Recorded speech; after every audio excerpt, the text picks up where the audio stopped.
আসলে গালি কাকে দিচ্ছে? আমাদের mega star Shakib Khan one piece বাংলাতে উনাকে গালি দেওয়া মানে তাহলে তো আমাদের ছবি দেখাই দরকার নাই। খুবই ভালো লাগছে কারণ মেগা স্টার সাকিব খান তো বাংলাদেশের ওয়ান পিস। আর উনার সিনেমা মানেই মানে কি বলবো যে না দেখলে মিস করা।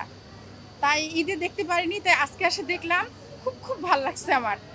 আর মানে এত ভালো অভিনয় করছে, মানে সহপরিবার নিয়ে দেখার মতো একটা ছবি। আসলে গালি কাকে দিচ্ছে? আমাদের mega star Shakib Khan one piece বাংলাতে উনাকে গালি দেওয়া মানে তাহলে তো আমাদের ছবি দেখাই দরকার নাই। কারণ এত সুন্দর একটা ছবি দেখে যারা গালি দিবে তারা ছবির মর্ম বোঝে না। এই ছবিটা যে দেখবে সে বুঝবে যে সন্তানকে কিভাবে মানুষ করতে হয়, মায়ের অবহেলা পাইলে কী হয়, বাবার অবহেলা, এটা বুঝাইছে এখানে। কারণ এখনকার ডিজিটাল যুগে এই ছবিটাই প্রযোজ্য।